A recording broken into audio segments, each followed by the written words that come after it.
কর্ণের দৈর্ঘ্য দেওয়া আছে কি আঁকবা? রম্বস। আবার কর্ণের দৈর্ঘ্য দেওয়া আছে তোমার কি আঁকতে পারবা? আয়ত আঁকতে পারবা, বর্গ আঁকতে পারবা। আচ্ছা আমি আগে রম্বসটা আঁকি। মনে করো কর্ণের দৈর্ঘ্য দেওয়া আছে একটা রম্বস আঁকো।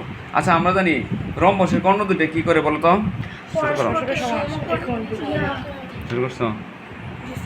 মনে করো কর্ণের দৈর্ঘ্য দেওয়া আছে, আমাদের রম্বস আঁকতে হবে। তা আমরা জানি রম্বসের কর্ণ দুটি পরস্পরকে সমকোণে সমদ্বিখণ্ডিত করে। তাহলে একটা তুমি কর্ণ আঁকবা। মনে করো একটা কর্ণ দিলাম আমি, কত সেন্টিমিটার দেব? 5 সেন্টিমিটার দিই। কত সেন্টিমিটার দিলাম? 5 সেন্টিমিটার। স্কেলের কিন্তু এই 0 থেকে শুরু করবা, একবার থেকে শুরু করবা না। 5 সেন্টিমিটার দৈর্ঘ্যের একটি কর্ণ আঁকলাম। আচ্ছা এই কর্ণটা যে আঁকলাম, আঁকার পর আমরা যদি লম্ব আঁকতে হবে, কি আঁকতে হবে? লম্ব চাঁদ দিয়ে আঁকতে পারো অথবা সেট স্কোয়ার দিয়ে আঁকতে পারো, তোমার ইচ্ছা।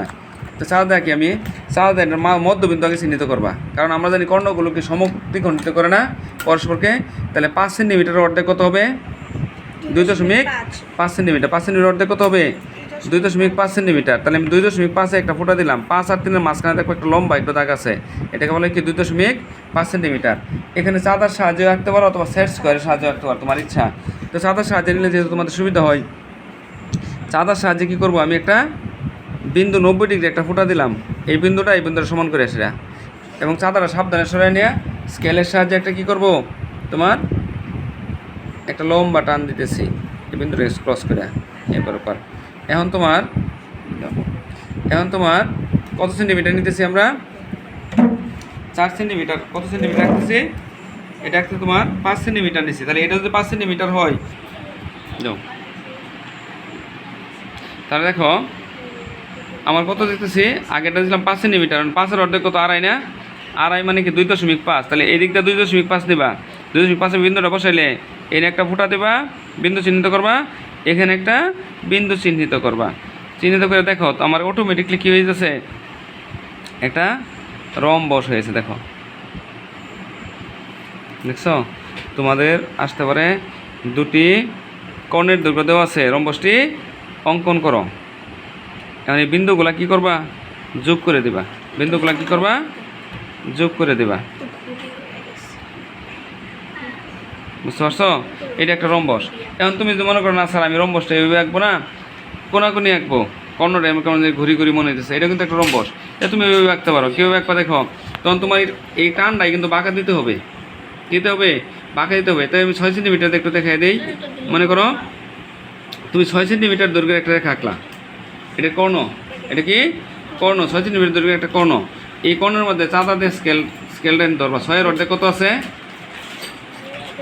6-এর অর্ধেক কত আছে? 3 সেন্টিমিটার। 6-এর অর্ধেক যদি 3 সেন্টিমিটার হয়, 3 একটা ফুটা দেবা। 3-এ কী করবে? একটা ফুটা দিবা। 3-এ একটা ফুটা দেওয়ার পরে আর এইটা 6 সেন্টিমিটার রাখবা। কীভাবে রাখবা? যেহেতু রম্বস বলছি অথবা বর্গ, তখন কী করবা তোমরা?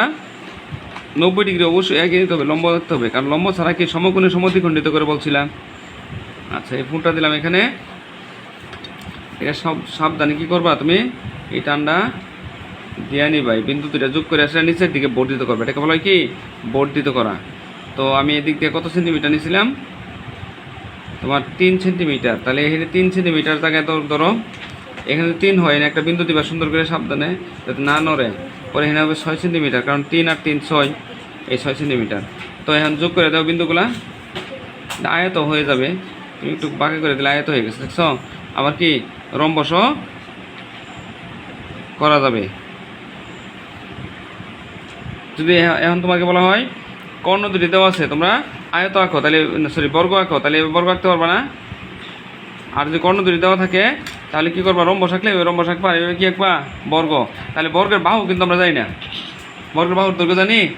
বর্গের বাহুর দৈর্ঘ্য তোমরা মাইপে নিতে পারো, অথবা বড় ক্লাসে উঠলে তুমি শিখতে পারবা অতিভুজ স্কয়ার সমান ভূমি স্কয়ার প্লাস লম্ব স্কয়ার, এভাবে বর্গ আঁকা যায়। তাহলে বর্গের বাহু কত হয়েছে তোমার? 4.1 সেন্টিমিটার। বুঝতে পারছো? 4.1 সেন্টিমিটার।